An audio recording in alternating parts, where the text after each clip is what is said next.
तीसरी बार चीन के राष्ट्रपति बनने के बाद शी जिनपिंग ने अपनी महत्वाकांक्षी योजनाएं दुनिया के सामने जाहिर कर दी हैं।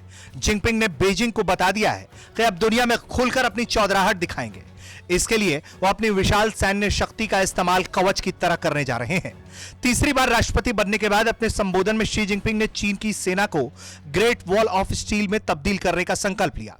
इसके साथ ही उन्होंने वैश्विक मामलों में बीजिंग के लिए बड़े रोल की भी मांग कर डाली। जिनपिंग का यह बयान तब आया है जब हाल ही में चीन ने दो कट्टर दुश्मन माने जाने वाले मुस्लिम राष्ट्रों सऊदी अरब और ईरान के बीच एक सुलह कराया। 69 साल के शी जिनपिंग ने अमेरिका और कुछ पड़ोसी देशों के साथ बढ़ते तनाव के बीच चीन की संप्रभुता की रक्षा के लिए सेना को इस्पात की महान दीवार बनाने का संकल्प लिया। चीन की विधायिका नेशनल पीपल कांग्रेस ने 3000 प्रभावशाली सदस्यों को संबोधित करते हुए जिनपिंग ने कहा कि चीन ग्लोबल गवर्नेंस सिस्टम में रिफॉर्म और इसके विकास में एक्टिव रोल अदा करेगा। इसका उद्देश्य दुनिया में बीजिंग की राजनयिक और कूटनीतिक भूमिका का विस्तार करना है। दुनिया के सत्ता समीकरणों को देखें तो अब तक की ये जिम्मेदारी अमेरिका, रूस, ब्रिटेन जैसे देश निभाते आए हैं। बीते कुछ सालों में इस रोल को पाने के लिए कई वैश्विक मंचों पर चीन की बेताबी साफ साफ दिखती है। जिनपिंग की इस टिप्पणी का बैकग्राउंड समझना जरूरी है। जिनपिंग ने यह बयान तब दिया है जब कुछ ही दिन पहले चीन ने सऊदी अरब, ईरान के बीच सालों की शत्रुता को खत्म कराया और राजनयिक संबंधों की बहाली के लिए एक समझौता कराया।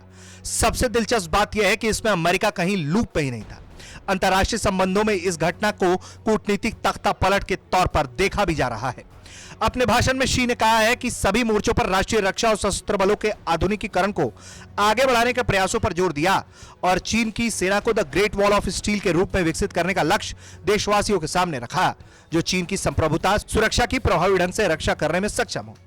शी का कहना है कि सुरक्षा विकास का आधार है, जबकि स्थिरता समृद्धि के लिए एक शर्त। बीते हफ्ते में चीन के राष्ट्रपति ने अमेरिका समेत पश्चिम देशों पर भड़ास निकालते हुए कहा था कि अमेरिका की अगुवाई में पश्चिम देशों ने चीन पर चौतरफा कंट्रोल किया और दमन को लागू किया, जिससे हमारे देश के विकास के लिए अभूतपूर्व गंभीर चुनौतियां पेश की, लेकिन अब यह बर्दाश्त नहीं किया जाएगा।